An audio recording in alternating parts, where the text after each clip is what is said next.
Hi everyone. Today we're gonna share something. Right, so we're thinking of sharing a bit about our experience when applying for PR, and maybe some of the things that we experience would help others. So we thought we'd make this video.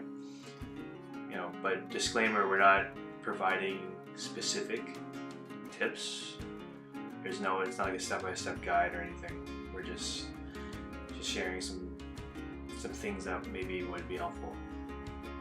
In general, like sort of like nebulous kind of thing, not specific. We're not experts. We've only done this one time. Yeah. Thank God for that. You only need one time. Yeah, you only need one, hopefully. Hiring a professional is good if you have, like, I know people who hired a professional and it took the stress out. So it might be expensive, but you're recouping that cost in not having to stress out about it like we did. Not too much. Yeah, well, it wasn't too bad. I mean, our situation is so simple. It was just we met each other and fell in love, got married, and then applied. So yeah, like you know your own story, so you know what pictures you want to put in there and what what pictures and stuff that you want to include in your application. You know your story, and you're basically telling your story. You know what you should include or not.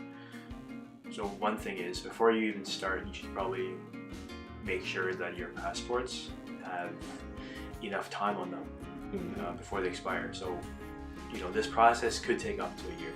Yeah. And most airlines probably need what, like 1 year. 1 year. Like, I'm not sure if the airline needs it or the country needs it. But anyways, you need at least 1 year available. Regardless, to go abroad. They probably won't issue you the ticket if you don't have enough time on your passport. So it's safe to just have like 2 years. Because if you have to renew it during the process, that could tack on a couple more weeks. Extra. Extra. So you want to just avoid that. Another thing is, when you get your ID number and your application number, just link it immediately to your online account and make an online account and then link your application to it. It should make the process a lot smoother. And when you're linking, you might encounter a little issue. Maybe they fixed it on the website, maybe not. I don't know. But we had an issue where we couldn't link our application. It was so frustrating. We tried, because you have to fill in all the box details, and it says they're all required. So we were like, okay, they're required, so let's fill them in, and we couldn't find the application. And then we called, and they told us, oh, maybe just try not putting all the information, put just some of the information, and then it worked finally. So that's one thing. So just try different combinations of the information to identify your application. Yeah. And then another thing is, when you call, just call in the morning, because there's thousands of people trying to call at the same time. So you're not the only one. Yeah, it's like lining up for a concert or something. Like, you want to be the first, or else you're going to be moaned. So stay calm. Yeah, stay calm, and then have all. Like, if you can, if you have multiple questions, just do it in one go. Once you have them on the phone, you have their attention. So yeah, it's better to have multiple questions and have all of your info ready to go in case, you have to identify your application and everything. Yeah. So another thing is, you're not the only one having, like we just said, you're not the only one applying. But patience is a virtue. I mean, you're basically in the dark after you apply, and they won't contact you with updates. And if you ask them for updates, they won't give you updates. They don't know. So you're just in the dark until they contact you.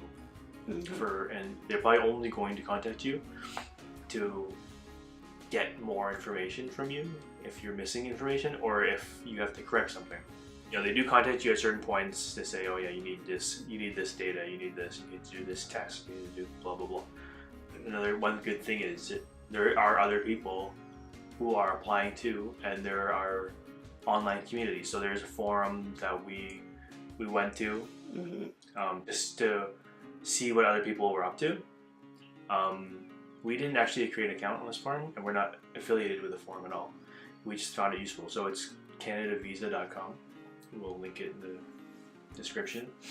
The good thing about that forum is it's such a large community that there are like topics for any situation. Yeah. So let's say you're family class and you applied in December 2017. There would be a topic for that, or any month, whatever, it doesn't matter what situation, there's probably a topic for it. And there's other people in that little band of people that you can contact or you can update with information, and you know the process is the same for everybody, mostly.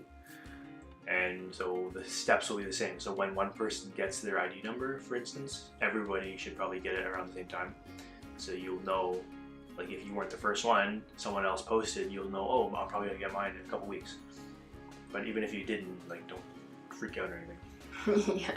Yeah, because every case, yeah, every case is unique, but it is good knowing there's other people out there.